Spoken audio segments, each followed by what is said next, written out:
Welcome to Sermons on the Side. I'm Brad. And I'm Richard. And life can move pretty fast, so we're here to slow down, dig deep, and find the story hidden in everyday moments. With years spent in ministry, friendship, and navigating real life together, we're all about blending humor, honesty, and faith into conversations that meet you right where you are. So whether you're brand new or you're back for more, we are so glad you are here. So relax, listen in, and let's discover meaning together. In the ordinary, the messy, and everything in between. Sermons on the Side, finding meaning in the everyday. Can somebody check in on Rhonda this week? Rico has forbidden Christmas. PSA to Rhonda. We see you, Rhonda. We're going to send you some Christmas cheer right now. It's November. It's the first week of November. We don't need to sing. Turn that frown upside down. Charlie Brown. Come on, baby. Man.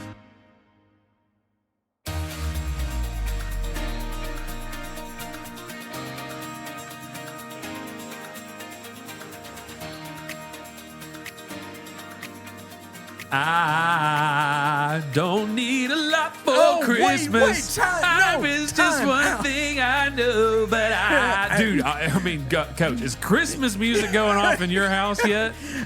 No, but that's by edict. I don't even wait. allow By edict? What are you talking about? I have decreed. We're post.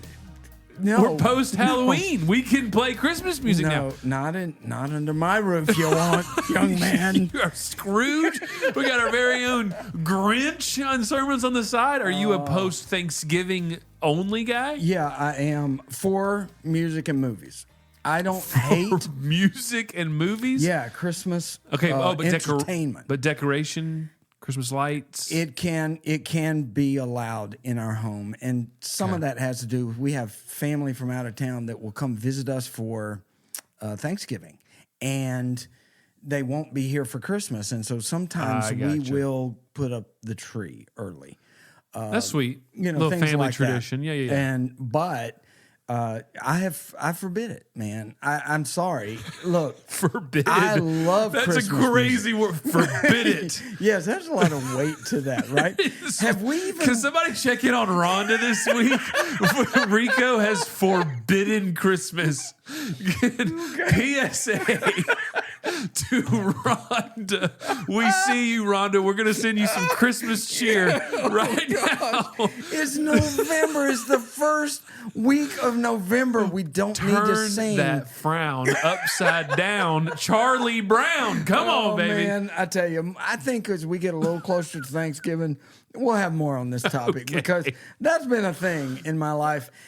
All right, so we're having how many minutes in? Have we even welcomed our listeners? No. To Sermons on Welcome to the first episode of November, where clearly Rico has forbidden Christmas music, but we do not forbid any of our wonderful listeners. Shout out to our Kiwis. We see you. Hope tomorrow is treating you well. Haven't given them one of our shout outs like that in a while. That is true. And by the way, I mean, that is a cool, the Mariah Carey song, man. Well, that nothing says Christmas quite like my. I can just tell that I've thrown you for a loop. I don't even know where I am. I'm going to need to talk for a couple minutes to let you just kind of gather. Hey, first of all, welcome back. You gather, center yourself, take your shoes off, relax, and stay a while. Welcome back from vacation. Oh, it's how good are to you, be sir? Back. I'm doing great. Had a wonderful vacation. Just want to pause and thank my son Bryce, his wife Scarlett, and my grandson Gray, who live up in the Boston, Massachusetts area, a little town called Harvard, Massachusetts. Anyway, we got to spend some time up there on vacation. It was beautiful. The colors of the leaves, the fall foliage kicking. Yes. And had a great time. Man, yeah, Gray's such a sweet little kid. You were sending me some awesome pictures and an awesome children's book from our very own. Our friend, Jay Cookingham. Jay Cookingham had his own book that you brought. Right. That was so cool. Yes. And he loved it, man. Oh, man, he looked like he was loving it. Poppy, read again. Poppy, read again. Oh, you got the... And I was just read going again. through this book. And I'm like, Jay, I need an abbreviated version. Man, give me a little Cliff Notes straight from Jay's desk. I hear you. So I could, but anyway, I tapped out and Bryce tagged in. Oh, Dad came in with the big guns. we had a good time. And I don't know if you also saw some pictures I posted from a Sunday afternoon that we were up there in Massachusetts. I did. Yeah, please tell us, because I don't know how did Bryce, is he truly a Browns fan? Oh my goodness, he is an ultimate Browns fan. Okay, for somebody that never lived in Ohio, this guy is committed to that team, baby. Why? Okay, well, it goes back to he's always loved the Alabama Crimson Tide. Ugh. That has been his college team since he was in grade school, and he didn't necessarily have a devotion to one NFL team. Okay. And so what he did is he followed this one running back. His name was Trent Richardson. And Trent... Remember Trent? He came in second in the Heisman Trophy voting his last year. Yeah, dude was a bowling ball. Oh, he was, man. There was a bumper sticker that was going around his senior year or his last year at Alabama. It says, "Honk if Trent Richardson broke your tackle." I mean, yeah, because seriously. he just was awesome, and he got drafted by the Cleveland Browns, and so Bryce was so excited he declared, "I'm going to be a Browns fan." Now, so he's going to be a Browns fan, not just a Trent Richardson fan? Correct. He says, I want to cheer for the Browns. And, he's got Bama as his college team. He says, I'm going to follow Trent Richardson to the Browns. Oh. I'm going to cheer for them. Of course, it's going on in my mind. Oh, you don't do it. Don't do it. Not know what you're getting into, right? Right. Well, anyway, Trent Richardson has a great first year. Bryce gets a Trent Richardson jersey for Christmas that year. But then his career just goes off the rails in terms of his pro career. Trent Richardson's, he gets traded not long after that to the Colts. That's right. And I remember I was talking with Bryce, and I said, Bryce, are you going to follow Trent to the Colts? And he looked at me, he said, no, Dad, I think I'm going to stay a Browns fan. And I thought, wow, that's really something. And then he said, because I think they need me. I went, oh, this guy. That's an all-time line, by the way. I think they need me. And boy, is he right. I mean, they need a lot of things, Coach. He's been through all of it since, and here he is now, married, raising his own son to be a Browns fan. Oh, Gray, may you find new management and a new quarterback and a new the Browns need a lot. Oh, so. They do, but Bryce is just committed, and I think all our sports fans out there who are listening, nothing but respect for that kind of decision. Absolutely. As he's in the 7th grade when this happened. Yeah, dude. And that's he respect. said, I think, just gotta love it. Well, anyway, we had set the date for us to go up for a weekend visit to Harvard, Massachusetts. And then not long after, though, a couple of months ago, Bryce says, guess who's playing New England in Foxborough, Mass., which is only an hour away. Guess who's playing on the Sunday you hear? The Browns. It was the Browns. No and Bryce way. had never been to an NFL game, and he's like, Dad, you want to go? So cool. What's the answer in that situation? Of course. As quickly as humanly possible. So we got to go, and of course the Browns got shellacked by the Patriots, but we got to see some good ball. The Browns did a few good things right. And, sure. And it was just one wonderful experience. So shout out Bryce. We'll always have Foxborough on that one day. And thank you for staying committed to your team. That's awesome. Yeah. That's so cool. Good stuff. You feeling all right? I know you guys have been through it lately. Oh yeah, dude. We went through the bug last week. It traveled from Shep to me to Gracie to Becca, and thank the Lord it never attacked Lisa, who just kept the whole house afloat. She's the glue. She's that the holds glue, it all together. The cardboard, the twine. she's everything. Yeah, amen. She keeps all of us sane, and she is a huge blessing to our family. But yeah, we are. I'm doing much better today. I'm very thankful to be outside the house. It's the first time in a little over a week that I've donned the doors outside of my own property. You walked out into the air. And so, anyways, it was great to have dinner with you. We've got a lot of really cool things that the Lord is sort of kind of lining up for the rest of this year and even into next year of some Oh, Shall we just call it projects that we're working on? And, well said, yes. And that we really hope the Lord's hand of guidance will continue to be over us in that. But man, I'm so excited to be. I know it's been just a week since our last sermon on the side, but for some reason it just feels like a longer week. And so, brother, I am so ready. Well, will you just take us on this journey? Y'all ready to sermon on the side with us? Yes. A little if they're bit? not, I am. Okay, so just, we're going. Come we're on. going. My brother-in-law, a while back, I mean, it's been a while. I guess over a year, really. He's been bugging me and my wife, Rhonda, to watch a documentary that he saw and loved.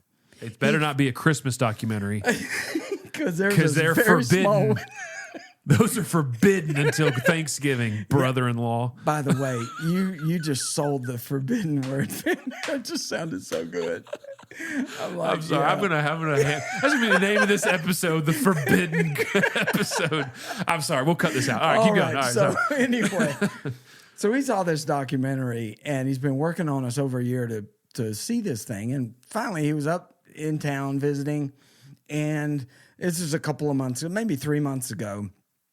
And he said, hey, let's watch that documentary. I'm like, okay, cool, man, let's do it. Hey, I respect it, though, because it's like, if you're not going to watch it on your own, I'm watching it with you. That's how passionate I want you to watch it. He knew that if he didn't make this happen, it wasn't going to go down. So he said, okay. And here's what the documentary was about. And even from the first time he mentioned it, I thought I was kind of interested. It's called The Blue Angels. Ooh. Are you familiar with the Blue Angels? No. Okay. I think I've heard about them before, but... Well, they are a U.S. Navy flight demonstration squadron, meaning they are U.S. military pilots. Most of them from the Navy. Usually one of them is a Marine.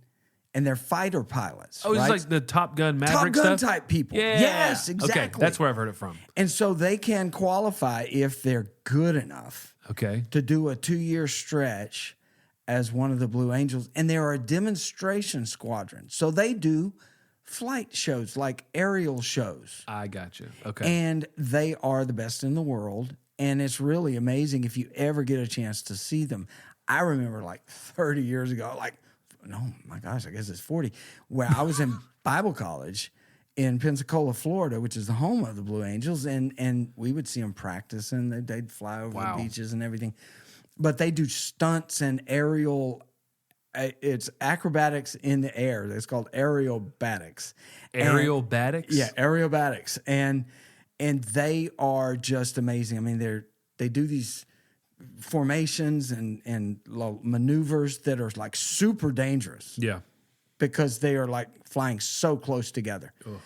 Literally like inches apart. That's crazy. Wings, and they're going these huge speeds. It's really remarkable. Yeah. So knowing that this is a big deal, I thought, I bet this documentary was going to be good. And it was. Okay. Why did I wait so long to see this thing? So I was apologizing to my brother-in-law for it. But we finally got to see it, and it was awesome. So I highly recommend it. It's on Prime. We have Prime as one of our streaming services, and so I highly recommend it. Great stuff. Behind the scenes of this amazing group of fighter pilots that do all this stuff. Real life Top Gun. It really is. And these guys are, and they look the part too. Oh, yeah. Because they're the best of the best, right? Yeah. The elite. And so, but the behind the scenes, they show like what they go through in a day. They show footage of them practicing. They have meetings before and after each of their practice runs. But there was something interesting that came out of this that I heard a phrase that was said by these guys and their team members, whether it's the flight crews or the mechanics or whatever, or the pilots themselves. And it was this phrase that they would say over and over again, and they would say, glad to be here. Kind of like a phrase you would say as a greeting. Like if somebody says, how you doing? Yeah, I'm glad to be here, man. Oh, okay. That's kind of the way, or that's the way I've heard that phrase in the past. Okay. But I could tell that as that phrase kept getting repeated, it was like, wow, there's something to this. Okay. I heard them saying it to each other in passing. But then I heard that phrase come up at the end of a meeting, at the beginning of a meeting. Then I heard them say it like during their meetings. They're sitting around a table, the pilots themselves, 6 of them at a time, 6 or 7. And they're sitting around a table and they're discussing their plans and the different things they have to work on in the maneuvers and in the schedule, or whatever they're discussing. And anytime one of them spoke up during the meeting, when he was done talking, saying his piece, making his statement, asking his question, maybe responding to a question, whenever one of them finished talking, they would say, "And I'm glad to be here." And then when they did that, they were sitting around the table, all of them would take their 2 fists and they would hit the table and fist bump the person beside them. So they would say, "Glad to be here." Boom, fist bump. And I'm like, okay, there's something to this glad to be here thing. And then they explain it eventually in the documentary, and I've done some reading up on it. It's a mantra. It is something, obviously, from the way I just described it, that it's drilled in them, and it's this automatic response to the end of any conversation or the beginning of a day, the end of a day. They always say, "I'm glad to be here." And they do it as a mantra because it's a core of what they believe about gratitude for being able to do what they do, and humility that the opportunity was given to them. Yeah. Wow. And that was really awesome. Can you picture that? I can. Yeah. And it, honestly, it's sort of like, I don't know, just a lot of really great things in life kind of have these really intentional phrases behind them.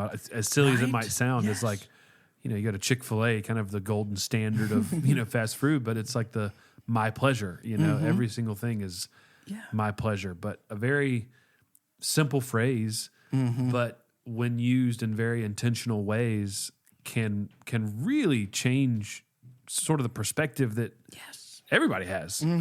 That's really interesting. It really is. And as I dug a little deeper and I after the documentary, I heard what they were saying, but here's what is behind the decision that was made, however many years ago, for that to become a mantra for the Blue Angels, is that they said in military kind of phrasing, they would say, "I'm glad to be here because I'm glad to have this assignment and I'm glad to be on this team." Those were the 2 things they were saying.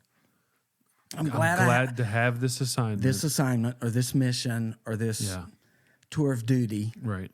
I'm glad for this assignment, and I'm glad that I'm on the team I'm on. Thankful for the team. Wow. So here's how that translates to me as a civilian. I believe that let's say if I were to adopt that mentality, that I'm glad to be here mentality, what I would be saying is, I'm glad for where I am, and I'm glad for who I'm with. Whoa. It's about where I am and who I'm with. That is what I'm thankful for. That's what I'm grateful for. That's what I'm placing value on. Yeah. And when I thought about it that way, suddenly there was like this spotlight shining in my heart. And I began to wonder how often as a person that I have taken those 2 things, where I'm at in my life or where I am in my life and who I'm with, and have I always had the gratitude for that? Or have I minimized it and said, it's okay, but I'd like to be in a different place. I'd like to be in a better place. I'd like to be, and when I say place, I'm not talking just geographically. Yeah. I could be talking about like the season of life I'm in, the scenarios that I'm in, how my life is going. Right. The stress levels or the drama or the disappointments, or maybe I'm just in a season of my life or a place, quote unquote, where I really look forward to when this is over and I'm somewhere else. You know that trap? You familiar with that? How that can get us sometimes? Oh, yeah. Not just get us, entrap us. Corner us. paralyze us. It's always, you start scrolling social media, you just open up your phone, and it's constantly about either what you don't have or what you are yet to have. And it's kind of this always empty feeling of certainly not being thankful for where I'm at or thankful for who I'm with, and having this very intentional shift away from what I don't have yet or who I don't have yet, or maybe what I wish I had or who I wish I had. It's this very intentional shift to what has God placed before me right now, and how can I be intentionally thankful for where I'm at and for who I'm with. And I know that you've got your Bible and you're flipping to get it ready, and I can't wait to see where the Lord's kind of pointing you. But this is just, can I just submit to you that I need to hear this. Seriously? I feel like a lot of times I'm like, oh man, our listeners, I really hope our listeners are. I'm like, dude, the Lord's speaking to me right now. Come on, man. And how I'm thinking about how, love gets this bad rap sometimes, the term love. Okay. And here's what I mean by that. I think love gets mistaken for feelings too often. Okay. And love is a choice. Love is something that you wake up and you choose to do. And there are times that you choose to do things that maybe your feelings don't want to do, right? Yeah. And you can't let your feelings dictate it. Now, in a perfect world, many of those times, there will be this kind of harmonious both at the same exact time. And that's a beautiful thing. Yeah. But what you're describing here is a choice. You're describing waking up and choosing to be thankful for where God has placed us and for who God has placed with us. And to look honestly beyond both of those things and to thank God. Thank you, Lord, for placing us there. Oh, that's good. There's a Psalm of David, Psalm 16, and in verse 6 of that Psalm, David declares, he said, "The boundary lines have fallen to me in pleasant places. Indeed, I have a wonderful inheritance." He is using like property type language, like physical land and property language, to say God has chosen to bless me in this certain place. And I say it's a good thing. I declare it's pleasant. And I dig that about David, because in his story, he had this long story arc is, as a kid, he slays the giant Goliath, right? He's chosen as a teenager. You're going to be the king of all Israel, and that doesn't happen for decades. Yeah.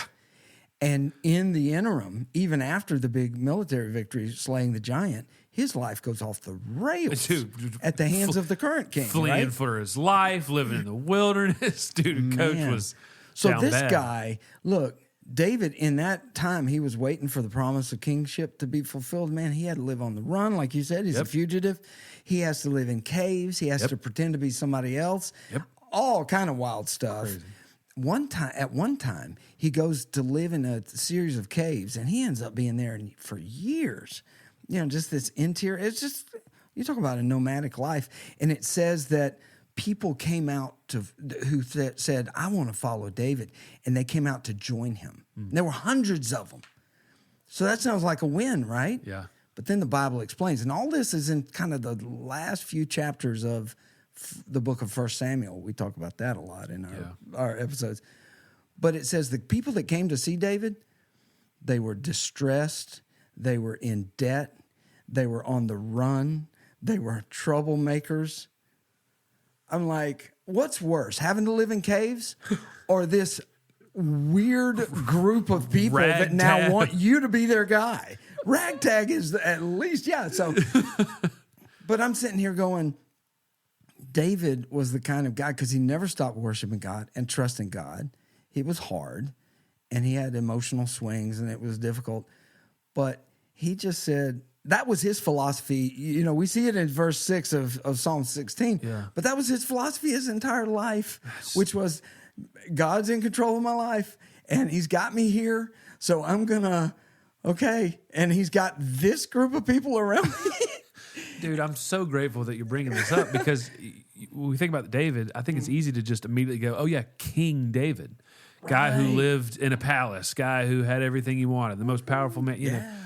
And it's like, no, dude, I mean, he went through periods of his life, long, decades, plural, periods, times of his life that did not look good on the outside. And so the encouragement there for us and the encouragement for me, I'm speaking this over myself. Come on, man. Is that like, it might not look quote unquote good from the outside. There might be goals not met. There might be things not happening that you just kind of wish that were happening. But dadgummit, why is the world's standard the measuring stick? Let's break that measuring stick. Let's throw it away. Let's use David as our example. Let's let Scripture be our compass. And let's just choose to thank God, pounding our fists on the table, saying, thank God for where he has placed me and for who he has placed me with. I'm doing that this week, dude. Bro. I'm doing it. Hey, for the record, that ragtag bunch of losers that joined him in the caves, out of that came a powerful, valiant, courageous army. Many of them became David's mighty men. That's you right. know, the Green Berets that just were the best of the The best. Blue Angels. The Blue Angels, the elite. Are you kidding me? Circle back. But I thank you for sharing your heart that way, man. No, thank you, and brother. believing that we could take what might seem like an innocuous phrase or a mantra for elite fighter pilots. I mean, I ain't never going to be in their category. Right, what does that mean? right. But what if I had the mentality of, I'm glad to be here. Yeah. Because God put me here. And I'm with the people God wants me to be with. I'm grateful for those two things. Me too, brother. And so I hope for us, for you and I, and for our listeners, that we could believe. I want to say it this way. I want to make one more connection between the Sermon on the Side, you know, the Blue Angel story and the Sermon on the Side. There's a word that comes up all the way through that documentary.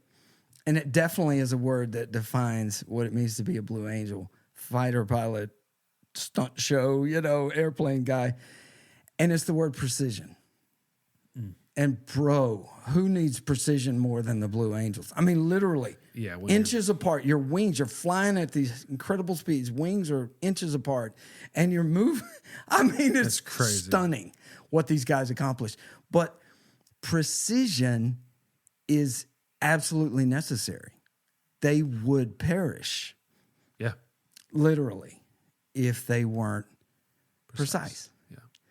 But what I hope that for you and I and our listeners that we can take away is that when it comes to where we are in our life and who has gathered around us, we are precisely where God wants us to be. Yes. And we can, we can take that mentality and say, I don't understand it. It might not seem ideal. You know, all the way you described it. And we can say, but even so, regardless of all of that, I'm glad to be here. Boom. God, that's so good, dude. God is good, bro. Oh, thank you, He's speaking to us. That's so awesome. Good stuff, man. All right, well, I've got I'm bringing the segment. Bring it. I'm bringing it. And this actually happened last week, okay? And so I need to know this about you, okay? And I'm going to ask you this question, but then I'm going to provide the kind of what prompted this, okay? So last week, we hadn't seen each other for several days because of vacation and being sick and blah, blah, blah, like whatever. And so the night before episode 41 came out, that's right, last week, yes, I texted you really late because we were trying to get some final things like uploaded, and I just wanted to make sure that we were on the same page. And so I texted you about like 9:50 p.m. Okay, about that. Yeah, and that's late. That's late for us because he knows I'm an old guy. Anyway. And I said, "Hey man, so sorry for the late text. If you're around, we'd love to hop on a super fast call just to talk through whatever that was." Okay, and so I go back to like Buzzsprout, getting things loaded in, Getting the episode whatever. Ready. Yeah. And at like 10:02, okay, like 12 minutes. It was 12 minutes. 12 minutes later, you responded, "Hey man, are you still up? I'm available for a quick call if, blah, blah, blah. And so we hopped on a quick call. We hashed out what we needed to, caught up, blah, blah, blah. But I was like, I was thinking back on this text. Hey, man, are you still up? Bro, I just texted you. It was 12 minutes. I mean, I'm like doing something and asking for you to hop on 12 minutes. Hey, man, you still up? Like, did you happen to go to sleep? So my question is, because in that moment, you just have an exorbitant assumption that my off-ramp to the unconscious is really short. Like, how short do you, okay, so my question is, how long does it take you to fall asleep? Or rather, how short does it take you to fall asleep? Dude, I can be asleep in minutes. Yeah, clearly. I mean, I'm one of those guys, head hits the pillow. It normally is really quick that I'm out. I mean, it makes sense because you're 12 minutes. You're like, oh, dude, this guy could have fallen asleep 3 times by now. I mean, he's got 4 chances to fall asleep. Like, dog, I need like a solid 45. For real? Yeah. You're not joking. Just legitimately. You getting into sleep, it's going to take correct. long. Yeah. I'm a slow unwinder. It's, you got, I'll play a little chess game on my phone. Dog, I'm getting into chess, by the way. Dude, we're going to need to talk about this. Okay, we'll come back to that. Bro, that's awesome. Check my fantasy teams, do some podcast, just getting everything on podcast, Golly, man. Takes me a while. 12 minutes. Hey, man, you still up? What do you mean? Yes. What do you mean I'm still up? What is that? Okay, so we need to hear from some of our listeners. Oh, we do. Because the dynamic that you're describing, that's true for Lisa. I mean, she's a stone's throw away from narcolepsy. Not really. I'm just being funny. She does not come close to narcolepsy. But it's not going to take her long normally. No, she can fall asleep very quickly. Okay. I can't. And the other thing is, this is kind of going off track or whatever. I can only sleep like in a bed. I know that sounds like super bougie of me, but if I'm on an airplane, nope. If I'm on a train, nope. Like I've got to be prostrate, dog. I've got to be laying down in a Tempur-Pedic. You feel me, dog? I need a pillow. The conditions must be perfect for Brad to achieve REM sleep. Bro, I flew to and from the States and Africa twice. Did not sleep 1 minute on either plane ride. True. I promise you it's true. I'm so sorry, bro. I can't do it, dude. I'm so sorry. 12 minutes. You said, are you still up? I'm like, hey, dog. and that's the thing. So we want to hear from the listeners about, okay, like, how does that play out for you? Are you just out like a light, or does it take you a while to get to sleep? And if you are married, is your spouse the opposite? Because that happens all the time. It does happen all the time. And it's the same for Rhonda. Usually takes her a little bit longer. And she gets a little jealous. She's like, why can't I get? But also, hey, look, there's some jealousy. I am notorious for being able to fall asleep anywhere in any position, bro. Movie theater. If this is not a captivating movie, if I can rest my head, I'm out. I mean, that's the couch, that's the car. Not while I'm driving, but when Rhonda drives on a road trip, I'm like, put that seat back and I'm gone, baby. No. Gone. Yeah. The flight home from Boston. From Boston, yeah. Bro, before we even took off, I had my little neck roll and I was gone. I don't understand that.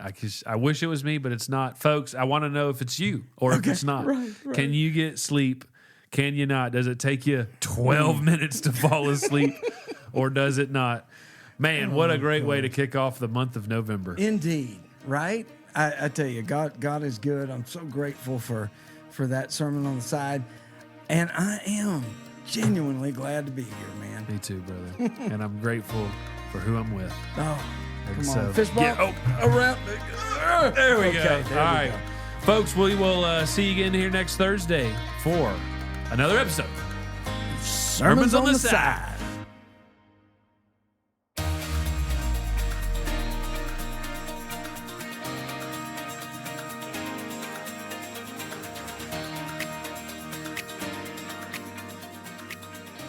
When we were talking on the phone that night, after we get through, we had several things to discuss, We hadn't talked in like a week and a half. I know, right? And you were feeling human again for one of the for the first time in a few days. That's after right. being I sick. forgot about that. But when you ended, you said, man, before we hang up, I just got to tell you. And you told me about the timestamp on the 2 texts. And you just literally said, do you think that I can get to sleep in 12 minutes? And that just... You literally... Do you remember what you said? You remember what you said? No. You said, pause. Let's not talk about this again until a segment for Sermons on the Side. I'm so glad we did. You were like, we're doing this for the next segment. I was like, okay, I got it. Good stuff, man. That was a good night.